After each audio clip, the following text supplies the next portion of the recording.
Hi guys! Welcome back to another video. As you know, I talk about these beautiful beings that are orchids, that they can bring so much joy to our home environments. They are so elegant. Some of them are even perfumey, and we adore to grow them in our indoor space. However, these plants can face some issues that can scare even the most experienced grower.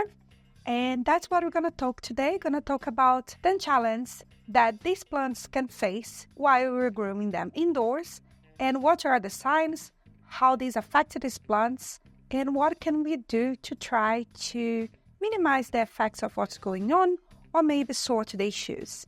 If that's the type of content that you like to see here, stay here with me. Please subscribe to my video, leave a comment down below, and let's start. The first problem that I will mention here is about Phalaenopsis orchids. Let's start with them. Not only Phalaenopsis, other monopodials as well. But since these are the most common ones, we will give it as an example. It's stem rot and crown rot. What is stem rot? What's a crown rot? So stem rot is an infection that will affect the stem of the orchid, the central area where the leaves grow. So usually it happens because we overwatered our orchid. There was some water that was trapped in there, or maybe some poor drainage as well. Some part of the stem was actually inside the soil, or it was trapped in a way that the water didn't evaporate. In this case, we're going to have infection in the stem. And if you don't notice in time, in a week, we might lose our Phalaenopsis or our other monopodial orchids. The leaves will start to fall, and as a result, probably the plant will be gone. How can I treat stem rot? I usually tend to grab some hydrogen peroxide 3%, apply in the region, let it freeze, then I will dry the whole region, and I will wait to see what happened in there, if the infection will stop. Sometimes it's really hard. It's the same thing with crown rot. The crown of the orchid is the upper part of the Phalaenopsis, the upper part of the monopodial orchid. And usually here, we're going to have an infection because some water was trapped. These plants in nature, they were not used to be potted up. They would be leaned on trees. So we're going to have constantly wind blowing, and the water would evaporate. In our homes, it doesn't happen like that. So to avoid crown rot, don't water your plant from above, try to water it from below, and also if you notice that there is some water trapped in there, just dry your plant out and it should be fine. However, if you have a crown rot, I would advise you to do the same thing, apply some hydrogen peroxide 3%, dry the region, leave your plant to be, and hopefully the infection will control itself, and you're going to have some cake in the future, or some other new plantlets that will sprout from your monopodial orchid. Next common issue, and that's very common, especially with new grower, it's root rot. We're still in the rotting realm here, but root rot is very common. This plant is suffering from root rot, so that's why I got this Phalaenopsis. So root rot is when the roots of the orchid will be rotten, will be dead, because probably poor drainage or maybe overwatering. The mix is suffocating the roots, and we have to be very careful. Most of the orchids that we grow indoors, they are epiphyte, which means that they have aerial roots, and they need to be potted a little bit different from some of our terrestrial orchids or even the other houseplants that we grow in our house. We have to be careful to not have water logged inside our pots, that our potting mix is very well drained, that we have space for these roots to be able to absorb water, but also to dry out and to keep growing inside our pots. So when you notice that the roots are all becoming brownish, grayish, and mushy, you can safely unpot your plant, trim all of the dead roots, and offer it a fresh new potting mix. Usually, we don't leave all the rotten roots inside the pots because they can also spoil our mix. So it's very important that we repot your orchid and try to understand why the roots are rotting there. Maybe try to swap your mix, try a different mix, or try a different combination of the mixes that you use. There are a few things that you can do, but root rot can kill your orchid if you don't spot it in time, if you don't change the mix and what's happening there, because without good roots, our orchids will have other issues. So let's keep talking about them, and some of them are related to the roots of our orchids as well. The next issue that I have here is dehydration. That's related to the roots as well, because the roots helps our plants to get hydrated. When we have root rot, our plants will not be hydrated on time, so they will be dehydrated. So it's really important that we have a healthy root system. But also, our plants can be dehydrated for simpler reasons, like we haven't watered in time, or we are not watering it as often as it needs. And how do we spot dehydration? Very simple. First of all, look at the leaves. If the leaves are lumpy, wrinkled, there is a greater chance that your plant needs to be watered. Also, look at the pseudobulbs. If we have sympodial orchids, if the pseudobulbs are new growths, they are wrinkled or also a little bit lumpy, again, a sign that you need to offer some water to your orchid. If, however, after you water your orchid, if you have it placed potted only in bark, you can soak it for 15 minutes. If you have other combinations, you can just offer it some water and let it be. But if even after you water your orchid properly, it's still showing these signs, then I would recommend you check the root system. And again, hopefully you don't have an issue with your roots, but always good to check. Next common issue, I have an example here, is yellowing leaves. We all experience yellowing leaves. That's normal. It's part of the growing process of our plants. With monopodia, when we have newer leaves at the top, some of the bottom leaves will simply be old and then will start to fall, and these plants will lose their leaves.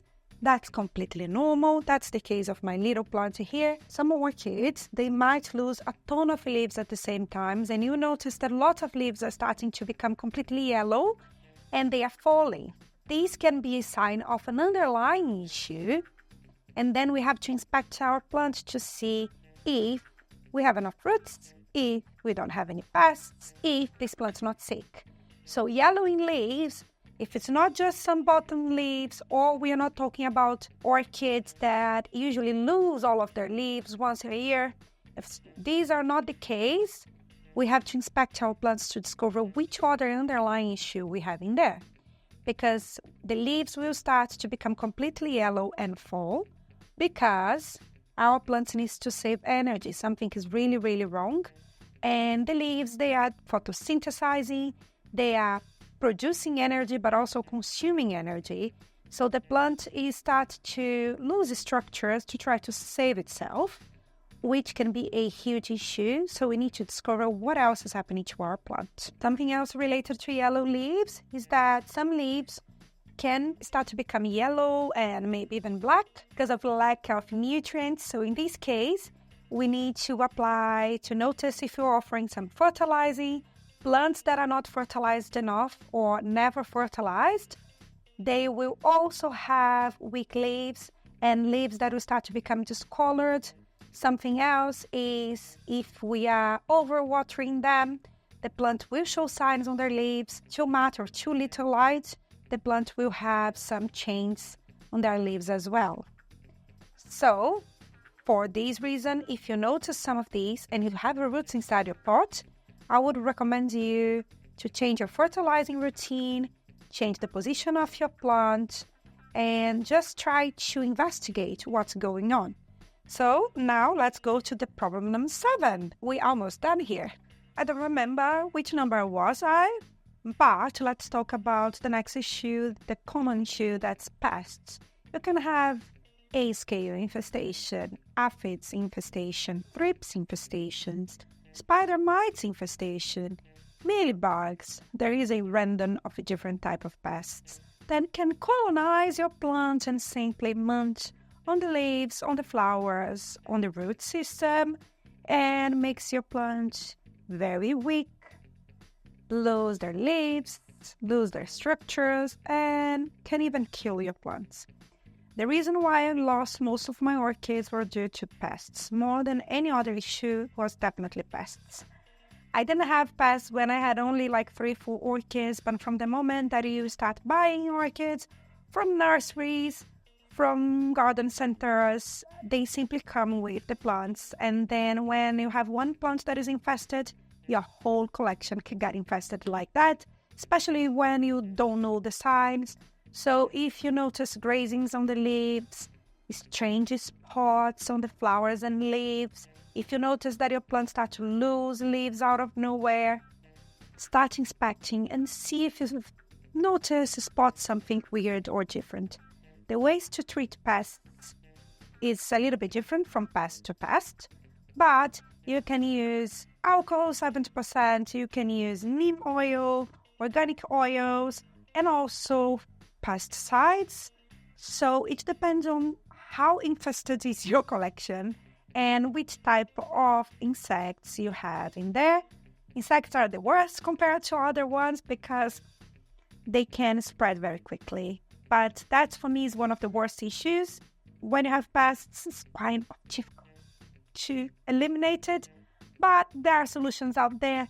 Just research and clean your plant. So the next one is still related to some sort of infestation. It's not a pest, but let's talk about disease. I talk about rots, but now let's talk about fungals. So we can have some sort of fungi that will actually grow inside our potting mix. That's another issue. We have plants that sometimes we have some organic mix that will come with some spores of fungus, and then from a moment to another, you're going to have a pot that's completely full of mold. What's the solution to that? Is to unpot your plant, clean the root system with hydrogen peroxide 3%, and maybe a fungicide. I don't know. This one I have repotted 3 times, and even trying to spray the whole plant, the fungus is always back. So I'm seriously considering a fungicide in this case. So we do have different types of mold. There are white mold, yellow mold. Again, it's very good for you to research, but don't let it spread. Just clean the whole potting mix, throw everything away, and don't reuse the potting mix without cleaning it very, very well. There are other serious fungus that can affect your plant. That's a different thing. I'm not going to come into that here, but this is another issue. Let's go to the next one. Now, another common problem is losing structures, especially when we're talking about pseudobulbs and new growths. It's really sad when we have a plant that is just bouncing back and then suddenly you rot the new growth or something happens to that new growth.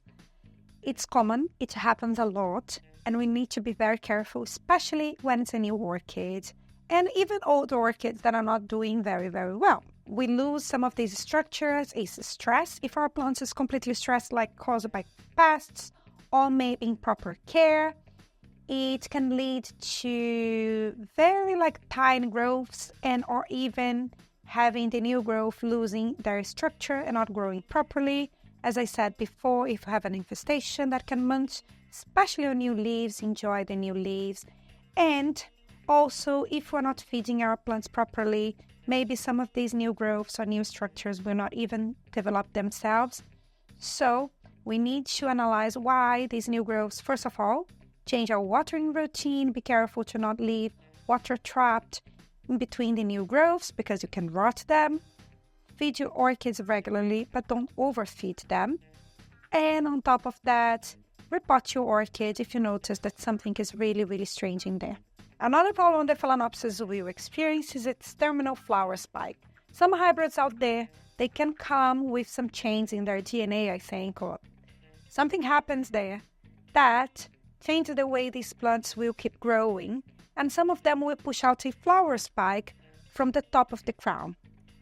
That's not supposed to happen because the top of the crown where the leaves will sprout. If you have a plant with a terminal keiki, if you see one in the supermarket, first of all, don't buy them because there is some chance that it will not be able to grow this plant anymore if this plant doesn't push out a bathed plant. If you have a plant that will push out a terminal spike, what you have to do is take good care of them and wait for it to try to push out a keiki somewhere around the plant, maybe a basal keiki, or maybe even a keiki on the flower spike itself. In this case, I wouldn't cut the flower spike because maybe there is some chance that this flower spike will push out a baby plant, but there is nothing more than you can do on offer proper care and wait for it to produce a keiki, and if it does, just remove the keiki and pot it separately. Now, let's go to talk about buds and flowers. Still have some buds in here, so next issue that's very common is bud blasts. Bud blasts happen when the buds of your plant, they will become brownish and they will fall prematurely before the flower opens. This usually happens when we have changes in the environment. It's very normal for us to lose many buds before they open when the temperature changes abruptly, the humidity will change abruptly, and the plants become a little bit stressed. So the best way for you to have healthy flowers is don't forget to water it when it's pushing out buds. Keep the watering routine, the fertilizing routine, and also the temperature inside your home as stable as it is possible. However, I know that there are things that we cannot control. It's getting extremely hot. Just try to offer a little bit more water to a plant if the temperature drops. So water it a little bit less frequently, and maybe you will avoid some of these issues. Also, when we have plants that are not very healthy, they can also have bud blasts. So in this case, we need to access what's happening to our plant. And to conclude this video, so before I come to the last issue that I will mention here, let me know which common issues you faced while growing orchids, if any of the ones that I mentioned here, if you have others that we should add to our list, how you sort them out. I'd love to hear from you. But now, let's go to the last issue, the 10th issue that I want to bring here, is when we have our beautiful blooms withering off before their time, when we have a flower spike that just opened and then suddenly the flowers are all just gone. Some flowers will be gone by a week, and that's in the nature of the species. It's not that I'm talking about. Let's imagine I have the beautiful Phalaenopsis, like the one that I've just showed you. And then let's say that in 2 weeks the flowers start to fall off. And usually some of these plants will be in bloom for 2 months. So there is some issues in there. The same thing with this beautiful Cattleya here. Imagine if in 1 week the flower is gone. Usually these flowers will last for a month. So I know I have some issues here. And again, like the bud blasting issues can be a change in environment, but it can also indicate that your plant is suffering something because flowers will consume lots of energy from our plant. It's like the reproductive process of our orchids, and they need energy to produce and to maintain these flowers. So if our plant's not able to keep the flowers going on, they will make sure that the flowers are gone or spent much sooner so they can save energy. So when we have issues with the flower, it might also indicate that something is not going well with our plant. So we need to inspect the root system to see if our plants are properly hydrated, if we're feeding our plants properly, if we're offering enough light, humidity. Also, if we have enough roots inside our pot, we might have an issue with rot. So if that's the case, you would have to repot your plant, offer a new mix, and then wait for the next time that this plant will bloom. More importantly, is the health of our orchids. We love the blooms. We really want to see them opening beautiful flowers, but if they are not healthy enough, they might die if you just want to keep the flowers. So that's why when you notice there are problems with the blooms, it's very, very good and advisable that we check the overall health of our orchid, because we might have issues inside our potting mix, our root system, and even our leaves. We have to look out for pests as well. So all of these structures, they are really important for our plants, but flowers are not vital. The plants would not need the flowers to be able to survive. So if you need to, just cut the flower spike and to keep the health of our plant. we should do so because our plants will be able to rebloom in the future. And that was everything that I want to show you today. If you have experienced any of these issues, as I told you before, let me know. I hope this video is helpful, especially if you're a beginner and you don't know much about these issues. I have other videos where I'll talk a little bit more about them. And also, if you enjoy this type of content, subscribe to my channel. It does help me a lot. And I hope to see you soon. I hope to hear from you. And until the next video, bye-bye.